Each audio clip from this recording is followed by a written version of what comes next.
Hello, everybody. Welcome back to the Modern Campfire. I'm Jersh, And I'm Mears. and we're a couple of friends huddled around our computers to talk about movies and the latest pop culture news.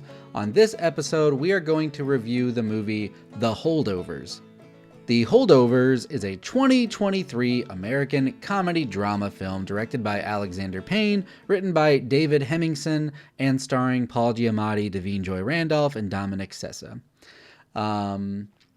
I will briefly read the plot synopsis before we get into a spoiler-free review, but I'm going to save spoilery thoughts and plot points for the spoiler section.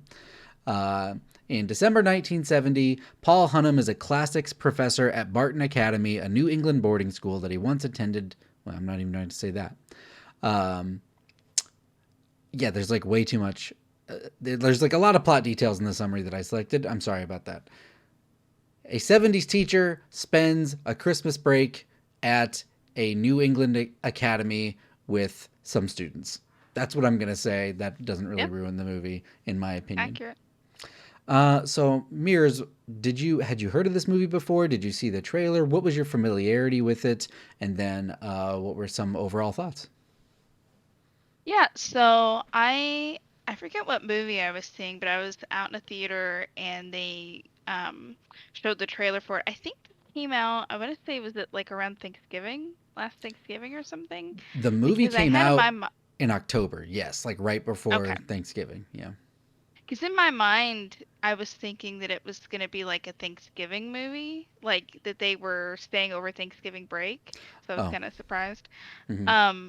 But no, I remembered seeing the trailer. I was like, okay, this looks like it's a 70s movie, possibly like one of the most convincing ones by the trailer. Like, I'm like, when was this made?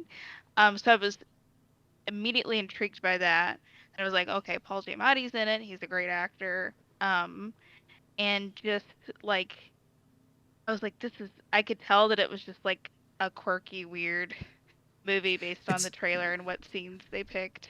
So it's directed by Alexander Payne. Are you familiar with him as a director or any other movies that he's done? I don't know. I've never heard that name before, but I don't Okay. know. So he's directed some past movies that he's directed that I am quasi familiar with is Election, The Descendants, and Nebraska. Oh. He also directed Sideways, which also starred Paul Giamatti 20 years ago in 2004, and that movie also got a bunch of Oscar noms, including Best Picture. It didn't win, but it was nominated. So yeah, you mentioned the quirky tone, and I'll talk about that when I share my thoughts. So what did you think then of the movie?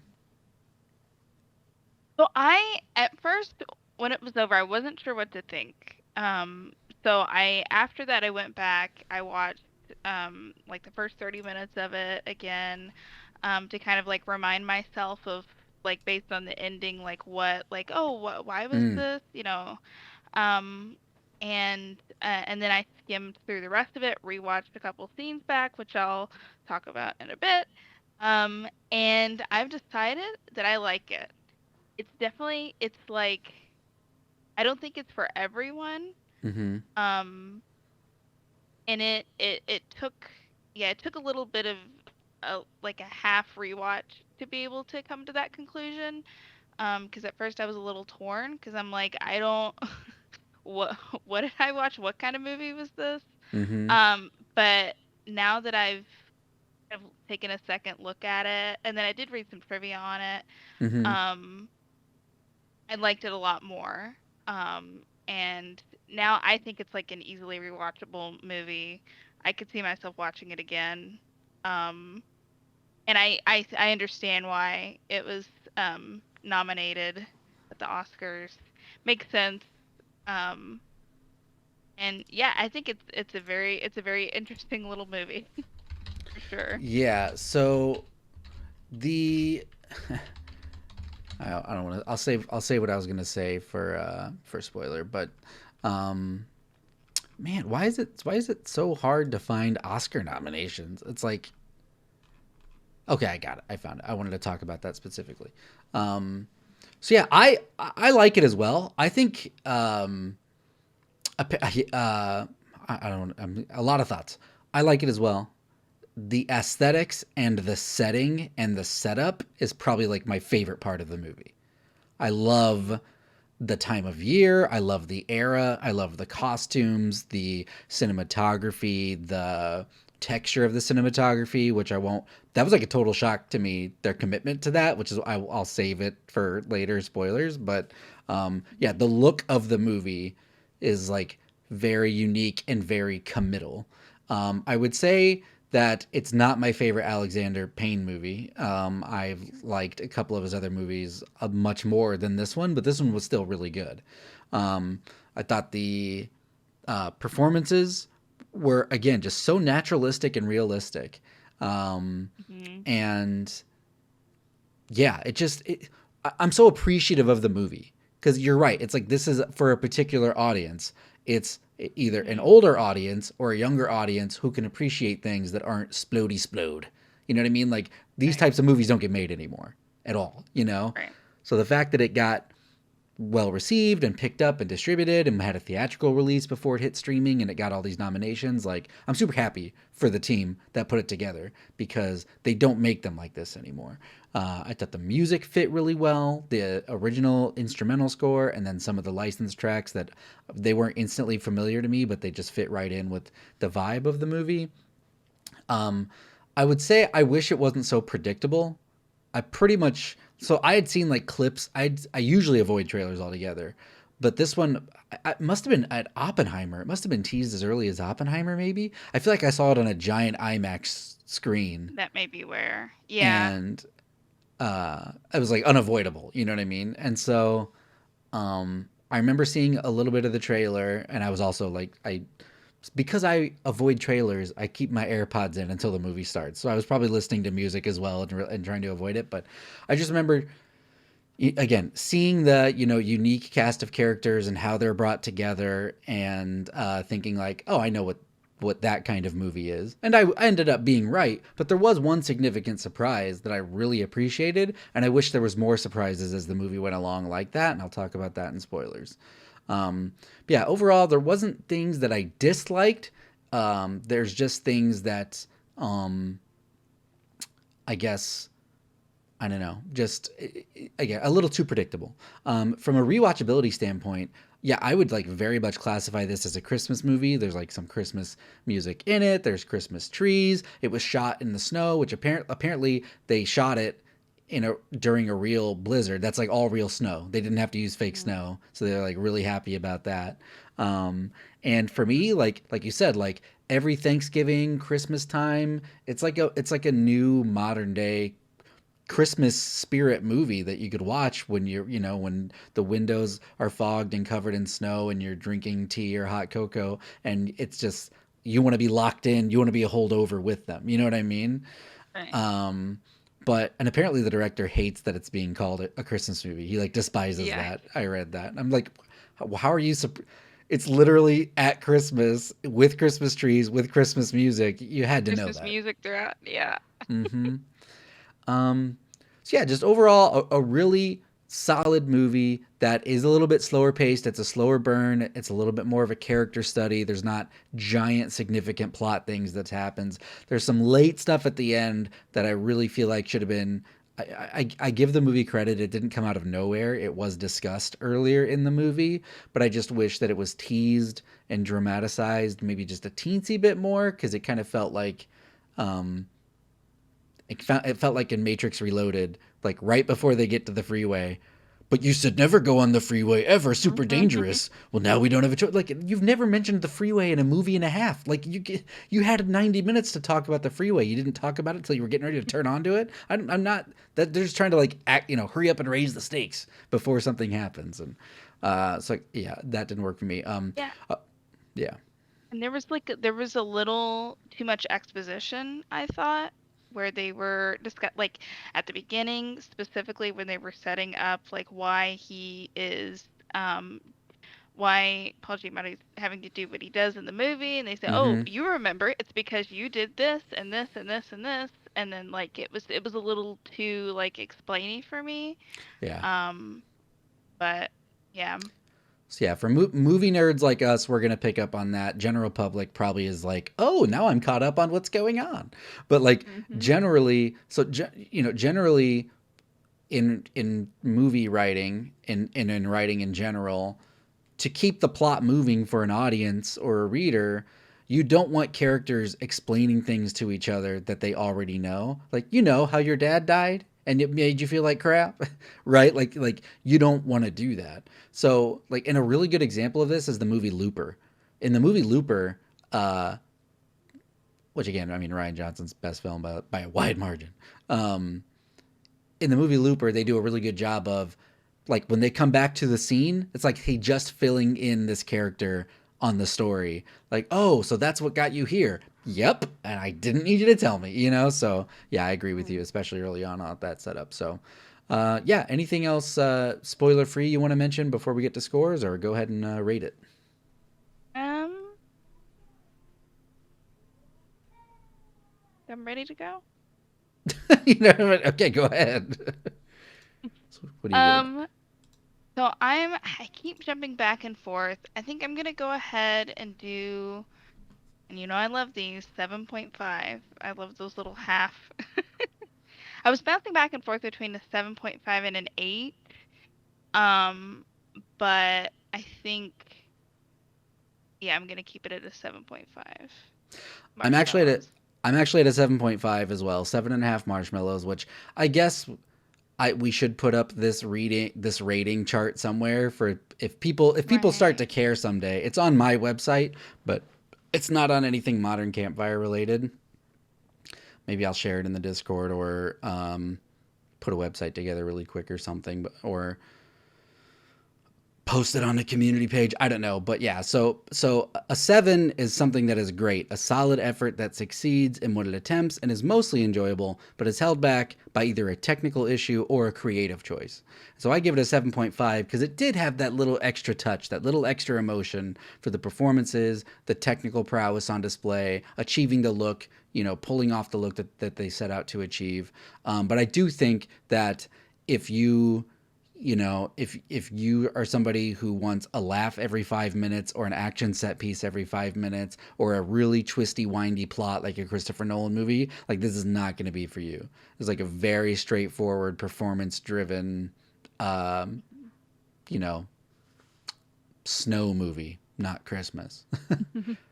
So yeah, that's gonna do it for our spoiler-free thoughts. Let's go ahead and enter spoiler mode. Full spoiler warning for the movie The Holdovers. If you have not seen it, it is streaming on Peacock and it was nominated for 5 Academy Awards, including Best Picture, Best Actor, Best Supporting Actress, Best Original Screenplay, and Best Film Editing. So I do highly recommend that if the descriptions that we gave didn't scare you away, that you should it's definitely worth watching. 100% worth watching. For sure. Um, but yeah, so in spoilers, what do you want to share that you either maybe liked or didn't like so much? What's at the top of your mind about the movie? Um, so my favorite scene was the chase through the school. Um, that I was like, okay, I'm into this movie at that Mm-hmm. point. Mm-hmm. Just like just the absurdity of it.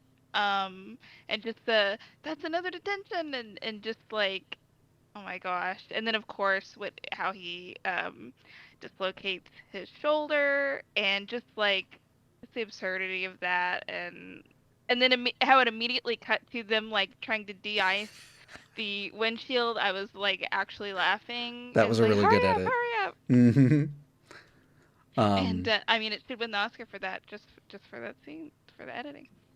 that Um, cut reminded me of a scene early on in the movie The Nice Guys, which I don't know if you've watched it yet, but I've recommended watching it quite a bit. Anyway, in the first 5 minutes of the movie The Nice Guys, which everybody should watch, Ryan Gosling, a super secret, hardcore private detective, decides it's time to get his hands dirty, and he punches his hand through a glass door so he can break in and do some investigating, and he accidentally cuts his hand, and he goes, that's a lot of blood. And then it smash cuts to him in the back of an ambulance with an oxygen mask, and he has to completely forget whatever he was trying to do because he's bleeding to death.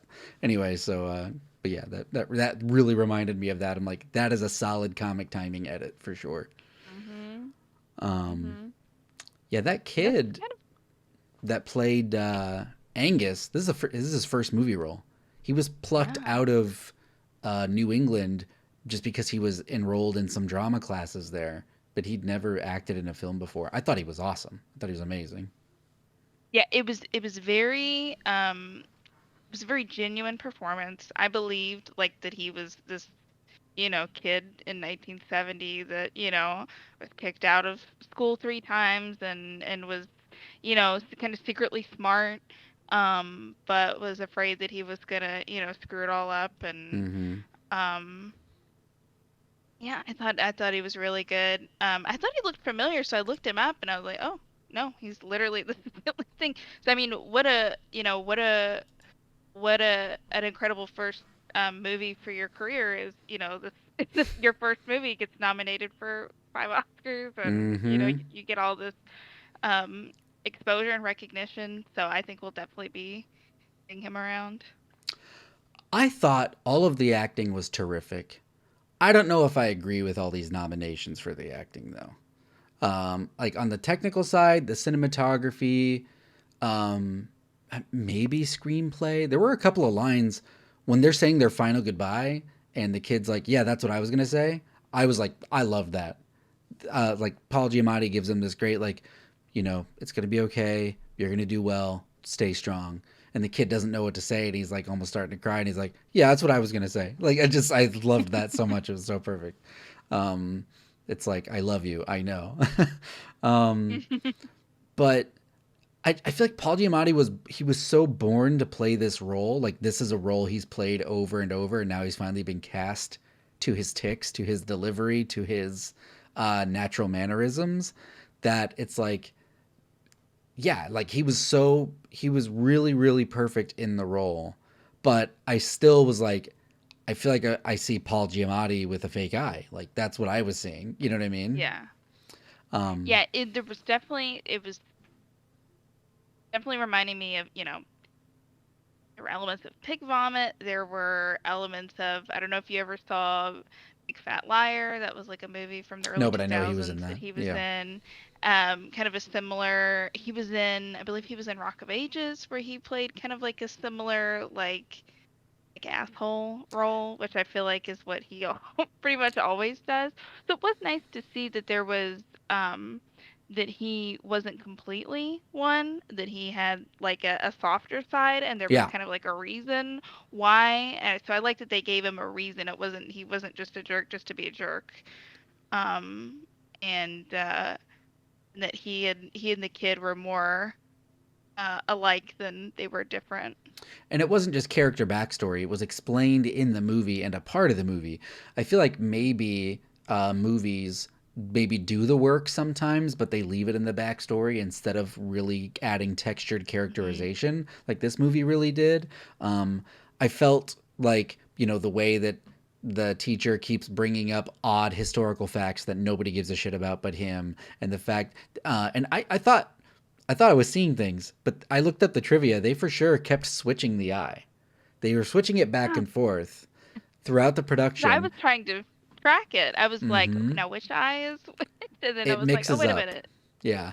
And it was Hmm. to put the audience in the seat of the student of like, I keep getting it mixed up. That's exactly how you feel. And I guess that was Giamatti's idea. But yeah, it just suits him so well, and he's really good at it. But there wasn't anything completely transformative. I just was like, this is a really good Paul Giamatti performance. Yeah. Um, you know, but again, it's all subjective. Um, and again, like, yeah, with the cook, the person who stayed Mary. behind as well, Mary, she we just talked about Oscar bait with Maestro, and I just feel like, you know, I don't know, mom that lost her son in every scene as I miss my son is like that's like such Oscar scenes. You know what Yeah. I mean? And again, as Hmm. somebody who's lost close family and friends, and like I get it. I'm not saying it's not realistic. I'm Hmm. just saying it's there was no surprise to that. You know what I mean? I just knew what that Mhm. trajectory was going to be. Like in the opening scene when it's the ruffians in the seats and it's Paul Giamatti at the head of the class, I was like, something tells me he's going to teach them a thing or two and they're going to teach him a thing or two. You know what I mean? Like I just knew. I will speak to the surprise of the movie. So you get this, again, like really warm and cozy, fun setup of, kindergarten cop where he's stuck in here with all these kids. And at the end of the first act, all the kids get flown out. They leave. I was like, what the hell? Yes. What is this movie going to I was be? so surprised. Based on Yeah. the trailer, I was surprised because it seemed like it was like, oh, there's kids that are having to stay over. So I was Hmm. totally surprised that they I all was just like, left 6 days into it. I was so excited. I was like, oh my gosh, this is like a stealth different movie. I can feel it. It starts like this, and then it's going to be him and the kid and some wild adventure. It's going to go off a deep end. You know what I mean? It Mhm. didn't. It became a road trip movie, which, so for Alexander Payne, he essentially is his mo is melancholic slice of life with a side of dark comedy, which is literally, like every other Alexander Payne movie feels exactly like this movie, where it's good character work, it's good acting, the plot is really A to B, and there's usually like a road trip involved. There's a road trip involved in The Descendants, there's a road trip involved in Nebraska, there's a road trip involved here. It's because you get people, in a car with people they don't want to be with, and the truth starts to come out, which I appreciate it. I get it. I just would like to see that done differently now from him because I do think he makes like really solid, really good movies. The Descendants is one of my favorite movies, and watching this made me I want love it. to watch The Descendants again. So you have seen that one, you just didn't know it was Alexander Oh, Payne, right? I've seen it, yeah, several times. Yeah, I love that movie.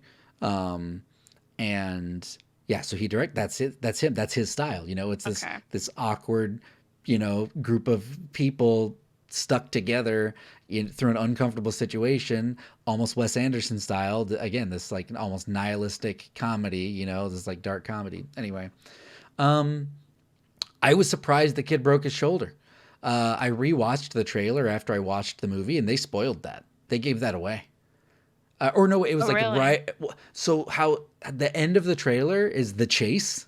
In the trailer, they show the chase, and then they show him jumping on the springboard, and then it cuts to Paul Giamatti's face and freeze frames, all ugly and scared, and like that's the end of the trailer. So you hear him scream, so you just assume something bad happened. But I was not expecting him to actually get hurt, and yeah, that smash cut to the windshield, like oh my god, I can't believe Mm-hmm. it was so fucking hilarious, so funny. Um, and yeah, I will say, although the exposition was tough in the beginning, it got better when it was Giamatti and the kid because they didn't know these things Mm-hmm. about each other. So they are actually learning from each other as we're learning about them as Mm-hmm. well. Especially with the kid with Angus, where it was like your dad is alive, but he's not. Let's go to the cemetery, but it's actually a psych ward and all these types of things. Mm-hmm. Um, and he in particular, he had a really, I noticed that he had an extreme, like after that visit when he finally lays it all on the table and explains everything to the teacher, to Paul. He has like a really long take. It's extreme close up on his face and a Yes. slow zoom out, all one take, and he hit all these different emotional beats, and I just was like, I was really impressed by that in particular, that Mm-hmm. scene in particular. um but yeah, and it's like on one hand I was glad to be surprised that the kids left, but on the other I felt they set up a really great group of kids with diverse Yeah. backgrounds, and that there was going to be this clash of ideals, and then that just gets flown out and leaves. Mm-hmm. Yeah, that jerk kid was there. He could have really like caused a ruckus. Things could have gotten crazy. It could have been really, really miserable for everybody if they Mm-hmm. had all stayed. Um, yeah, I almost would like to see a version of this movie with that, like with everybody else. Mm-hmm. So what did you think? So I mean, and again, it's the kids go away, the teacher and the student that stays behind bonds. They bond with Mary, and they go to the party, and everybody has their little side conversations. She has her big Oscar breakdown in the kitchen, and then, which I again, to that actress's credit, I don't think it was over the top. I just think it was expected. I expected this trajectory, but it was acted well. Mhm. And actually, I expected more. Like, I felt that that scene cut off like pretty quickly. Like I was, because I knew she was nominated, Mm-hmm. and I knew that she's kind of been winning. Mm. Um, I think she just won. I want to say a At Golden BAFTAs, Globe Golden or a Globe. BAFTA. A BAFTA. She just won a BAFTA and maybe more. Hmm. See, she's in the show Only Murders in the Building. Haven't seen that yet. She's been in a couple seasons of that. And so I recognized, I was like, oh, and but she, it was interesting to see her in in a more dramatic, because that her role in that isn't dramatic. Oh, okay. Um, so it was interesting to see that she, like, her range, and just to see like what she can do. But yeah, I Mm-hmm. definitely expected to see. I was like, okay, here we go. She's gonna burn the house down with like this amazing tear-jerking performance. Am I about to cry here? Like, and then it just cut to where they were outside, which I thought was interesting. I kind of wanted more of like an explosion, I guess. Mm-hmm. And I did. They I were also, building up to it. yeah, for sure. And I also felt that they uh, tastefully and warm-heartedly, and it's another adjective I can use.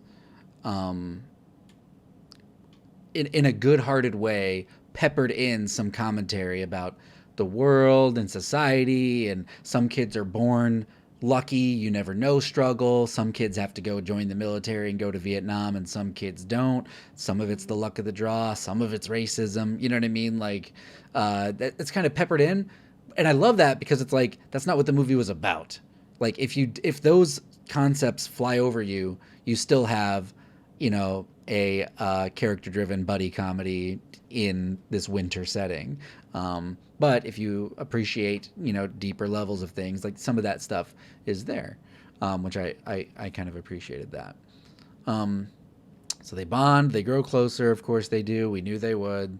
I actually was expecting a dramatic, end of act two, like giant fight where we all hate each other now, and we have cabin fever. We've been Mhm. together for too long, but thankfully that didn't happen. That was kind of nice as well. But so everybody comes back to school, and there's kind of this like unspoken alliance now between Angus and the teacher because they've really grown to know each other and appreciate each other over the break, and all the kids come back, and it also is a little poignant because when all those kids got to go, Angus was so angry. He felt so screwed over that his mom didn't care enough about him to answer the phone one time to get him the hell out of there. And now, like, this was like a life-changing 2 weeks for him, where he knows his worth and he has a trajectory now, and he came to terms with his dad and all these things. And it's like, if he hadn't had this experience, if he had gotten a flyaway, he would have been robbed of that. And so now it's like, and they try to show that growth when the prep kid tries to get at him again, and he's like, no, just glad you had a good vacation. He'd like matured a little Yeah. bit in the short period of time. um, but so, what did you think of the ending? Like, kind of like the big shocking climax where, oh no, we ended up getting found out, and Angus is going to go to military school, or the teacher's going to fall on the sword. Like, was it expected? Was it surprising? Were you invested? Yeah, I so for one, I guess that they just didn't want to show us, but I was totally surprised that he like stole the snow globe. Because I don't think we saw that at all. They Like, we saw know. him looking at it, but we didn't see him take it. So I was surprised that he did that and that he gave it to his dad. Um, I expected it to be like if that was gonna happen, his dad like maybe had like an episode and they called the mom and they were like, well, yeah, his son was here type thing. So I Right. was kind of, I don't know if I cared for that it was, oh, he gave him this. Um, Well, it's a but I okay. Oh no, you go ahead. I know. I don't want to spoil my thought. Finish yours. I Okay. don't want to alter yours. Um, but I did. So once that happened, I did expect Paul Giamatti to take the blame, just because it was so, like, he had mentioned so many times, I don't want to go to this military camp because then I'm gonna have to go to you know where, which is, Mm-hmm. you know, we knew it was Vietnam because they said it, you know, throughout it, and how he was terrified of that, and um I knew that he was gonna, because he was kind of like, I think, and he was realizing it too when he ran into his former friend from Harvard, that, you know, Mm-hmm. his life isn't where he wants it to be. He's kind of like, he's back here at his high school, like he's done nothing. What's it really gonna, you know, this is probably gonna be a good thing for him to Yeah. leave and go and try something new and maybe, you know, write a book and do whatever. So I wasn't surprised that he fell on the sword, and I was happy that he kind of like threw in some jabs at Yeah. the headmaster, principal, whatever, calling him penis And the cancer. parents. He just was Mhm. like, I'm sorry, but that's bullshit. I was like, what? Yeah. My God. Yeah. I was like, Um, let's go. I was proud of yeah. him. So, yeah, I would say again, it was quite predictable what was going to happen. It felt a little contrived. Like, so what if the dad had an episode? That's literally what he's in the psych ward for.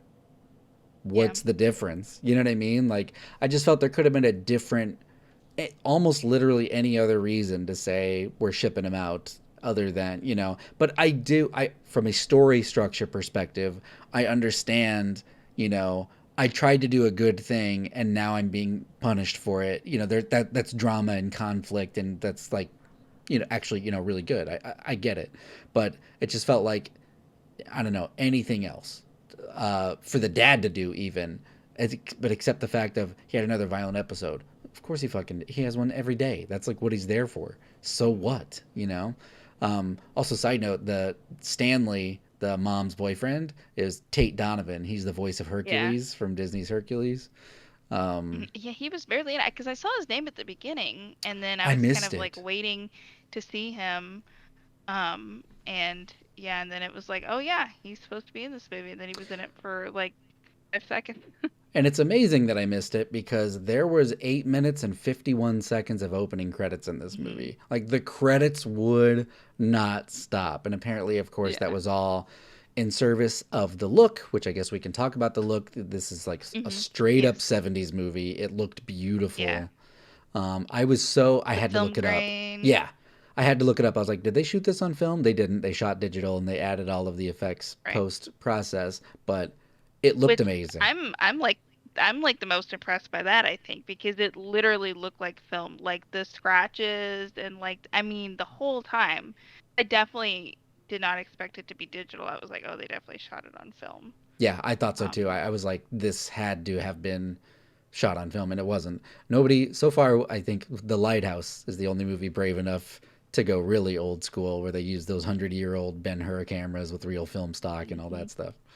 Um, so yeah, so he did the right thing, and he sacrificed himself for the kid to give the kid a future, and to give himself a future too. He was not Yeah. going anywhere, you know, and you know, speaking as somebody currently trying to get back into a regular job, like with his resume, with his history, he can teach anywhere. Like, that's fine. Hmm. And he'll always have that. But he needs to use this as an opportunity for a fresh start, a new beginning. And I loved how it ended, where it's just the open road. The future is unknown, and there's a bunch of possibilities. And, you know, I'll find out when I find out. I thought that was like a really great way to end it.